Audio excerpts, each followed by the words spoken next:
Hey folks, today I learned something really important about Keeping Americans Connected program, which is the FCC program that Congress at first had put into place um, during the pandemic when we had a very different Congress than we do now.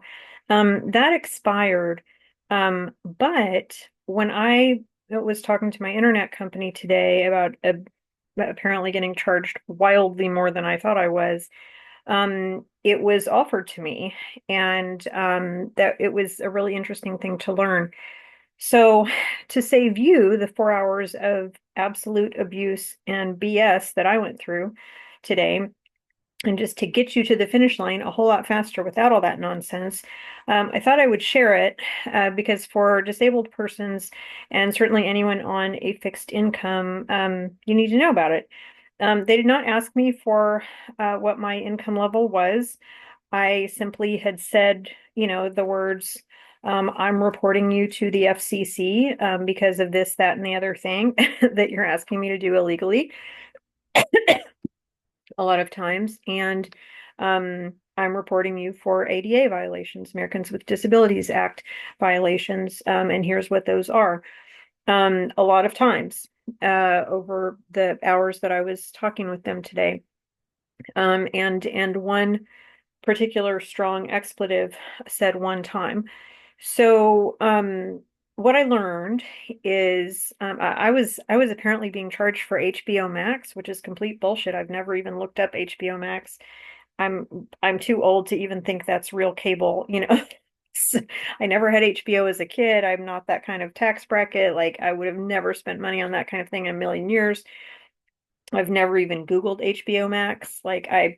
It's completely on the don't care about that list.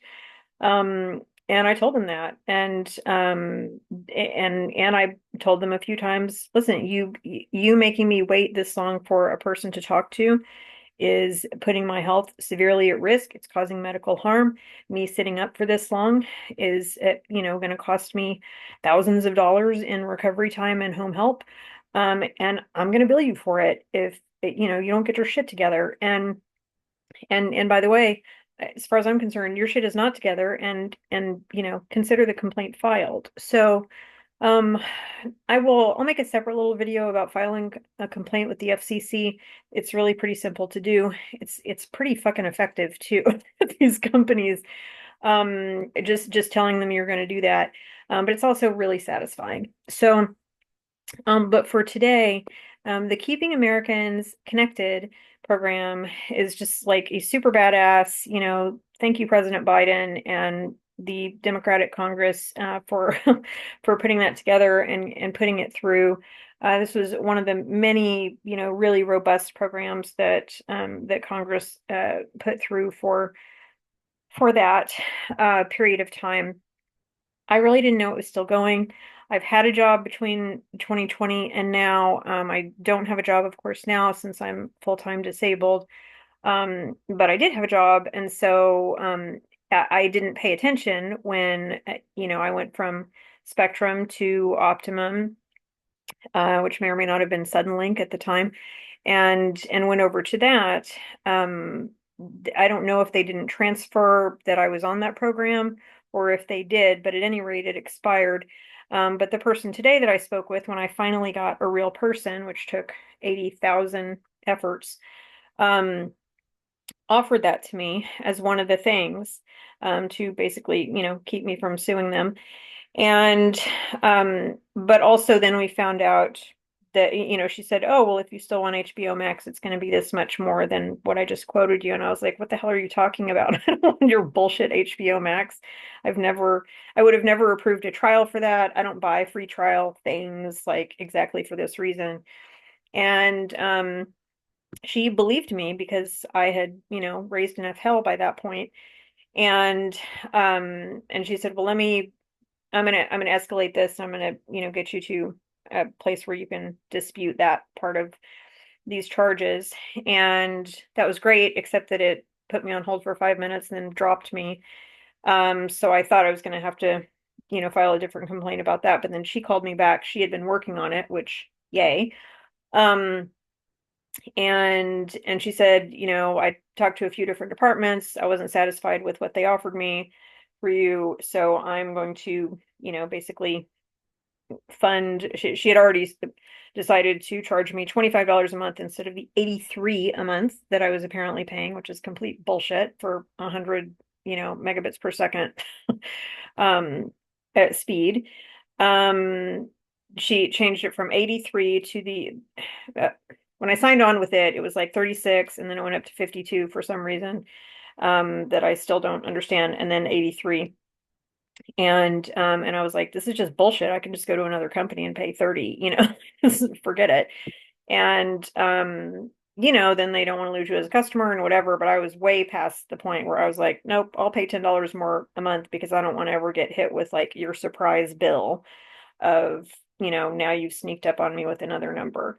So she um she gave me 6 months free and then 30 months for 25 a month. Um, and said, call us back, put it on your calendar, call us back in that 3 years and make sure we're, doing what you want. And just tell them, I want to stay with you, but I need a better rate. But I said, do it. She's the one who brought up the Keeping Americans Connected program. And but she never asked me how much I make. Um, there were never any terms except what's your address and knowing that I was disabled. So I would really encourage you to call your internet company right away. And if you are a disabled person or living on a fixed income of any kind, and just tell them like, I'm a senior citizen or I'm a disabled person. And they code that the way that our society works culturally is they decide that you're poor if you say the word disabled.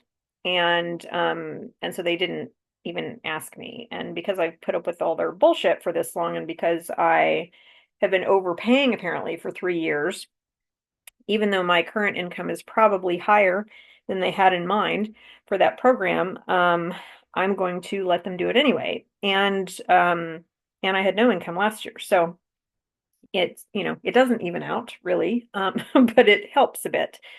So I would say just call them and tell them, I mean, as long as you're not on a contract, as long as you're through your first, period of time, year or two, contract, and you're just month to month at this point, you can do that. Um, and, but tell them I've already signed on with another company, and you'd be amazed how how much their prices change when you've already signed on with another company. And I would recommend don't actually sign on with another company before that happens because I did. And now I'm dealing with that company and the bullshit involved in canceling with them, Frontier Communications.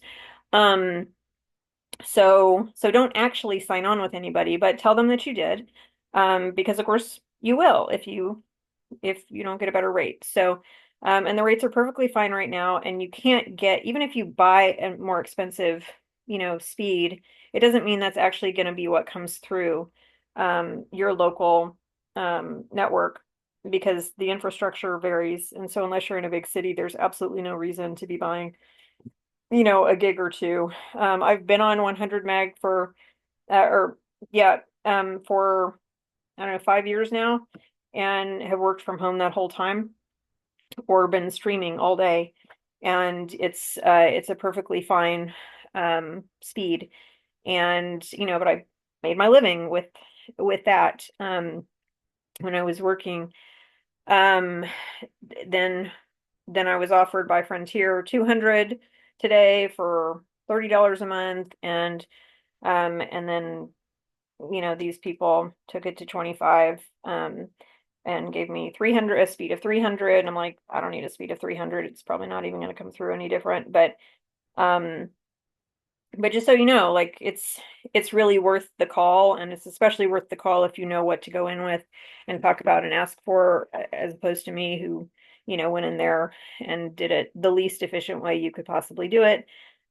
This way, in an hour, in 30 minutes to an hour and a half of effort, you could save yourself really, really, really a lot of money. I just saved um, almost $60 a month just from that call. today for the next 3 years.